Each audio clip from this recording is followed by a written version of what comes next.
I wasn't going to make any content today, but I have to share something super exciting with you. So I bought all of these amazing, but even though I don't have any money, I bought all of these amazing books at the Book Barn, all of these Celtic history books. I bought the Book of Kells. I bought Voices of Ireland, and this book has been tremendously interesting. It's just all these designs and stuff, and a lot about alphabets as well, and script. And as I've been translating, you can see this in my process as well in each commit, where like I'm sort of intuitively putting periods places. And then I'm also sort of like intuitively, as I'm translating, knowing when a word will start with an inflection. So often there's an O at the start of a word, and that's an ah sound. And I usually just assume it's like an inflection for that word. Sometimes it's actually part of the word, and then sometimes it's just an inflection. And I was like kind of hearing this as I've been translating, as I've been going, kind of intuitively understanding that.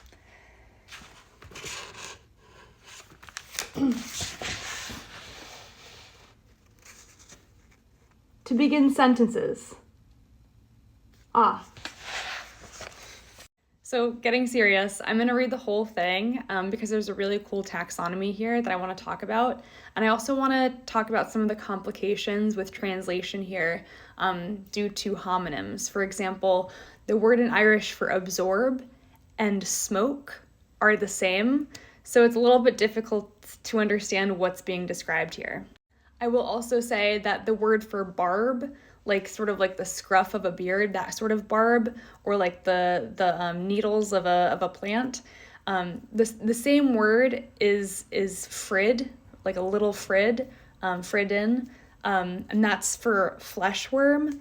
So it's a little bit tricky here to understand if they're talking about the plant or possibly like mites on someone that they're treating.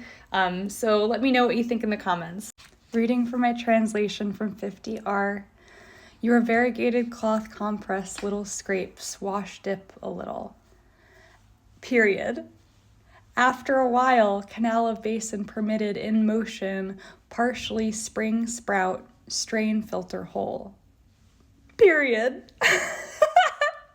So back to being serious, I'm going to read off my translation for 50R, the entire page. The reason why I bring it up is there's a really cool taxonomy here, and there are also several interesting homonyms that come up. All of the possibilities are on my GitHub and on my Substack. This is a pretty direct translation, but it doesn't account for all the homonyms. So it's difficult, needless to say, to understand what exactly this is being described medically or preparation-wise. Your variegated cloth compress, little scrapes, wash dip a little. After a little while, canal of basin permitted in motion, partially sprout, filter hole. Little fruit stems, brachium pus roller, covering start river sucking. New motion source, trace cloth. Tube under tube, little road path, under backwards, penetrating streak direction, long object sweating, a little bare, smooth underbeard or underbarbs.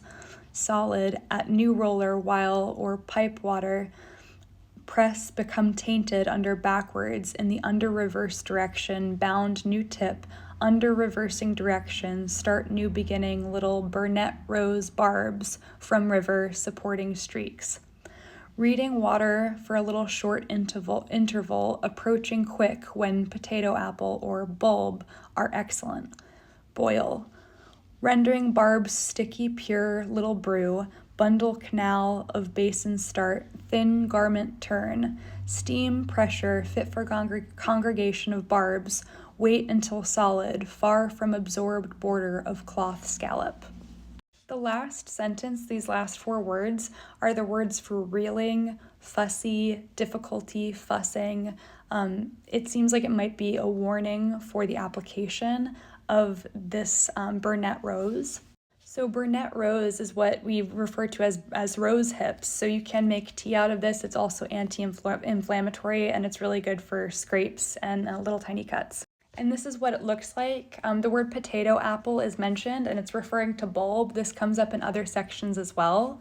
And then the word for barb is fridden, and it's describing this sort of like beard stubble texture, I think. However, it should be mentioned that fridden also homonym wise and spelling wise is just like the word for little flesh worm or little mite. So this could be referring to treating mites, but I'm not sure. One thing also to note is that the word roller repeats on this page, and it also repeats in several other sections. I mentioned this to Kyra, who's doing some of the geographical research. I mentioned that this word roller repeats, and she looked into it, and rollers were used as bandages, especially in the Low Countries in France during this time period. I've started to refer to the manuscript as the Water Doctrine or Water Doctrine, and there's a lot of reasons behind that. I like to consider my content like the propaganda-free zone in terms of the Voynich manuscript. So yeah, definitely continue following along. I hope you have a happy and healthy and wonderful new year. Be blessed.